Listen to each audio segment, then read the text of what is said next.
అన్నప్పుడు నేను వెళ్ళే మార్గం అది ఎవరో చూడకపోవచ్చు, అది చీకటై ఉండొచ్చు, లేదా మన ప్రాంతం కాకపోవచ్చు, వేరే ప్రాంతం కావచ్చు, వేరే భాష కావచ్చు, నేను ఎవరు ఎరిగిన వారి మధ్య నేను నడవచ్చు.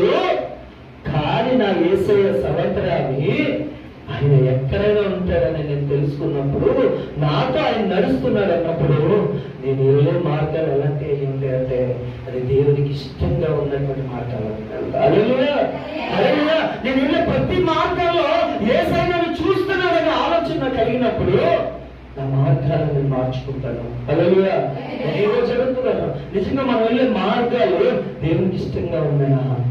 మనం వెళ్ళే నడక, మనం వెళ్ళే దారి, మనం వెళ్ళే పద్ధతి దేవుని ఇష్టపడేగా ఉండలేదన్నది మనం చూసుకోవాలి. హల్లెలూయా.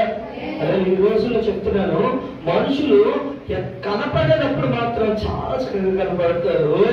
కనపడని విషయాలు రహస్య పాపాలు అంటారు. మీకు ఏముందా రహస్య పాపాలు తెలుసా?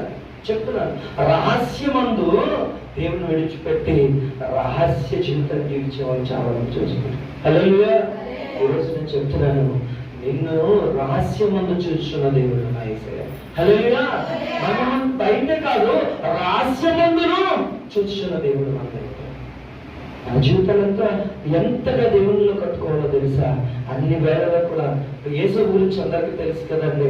యేసుకు పాపం చేయకుండా పారిపోవడానికి నా యేసు నన్ను చూస్తాడు, నా దేవుడు నన్ను చూస్తాడని ఆయన ఎరిగి ఉన్నాడు కనుక పాపాన్ని విడిచిపెట్టి పారిపోయాడు. హల్లెలూయా. హల్లెలూయా. మనం కనుక అది మర్చిపోతే, లేకపోతే అది పట్టించుకోకపోతే, ఒక చర్చిలోనే దేవుడు నన్ను చూస్తాడు, చర్చి బయట నా ఇష్టానుసారమైన జీవితం నేను జీవించవచ్చు అనుకుంటే గనక మన జీవితాన్ని మనమే చేసుకున్నాం, మన జీవితాన్ని మనమే నాశనం చేసుకున్నాం.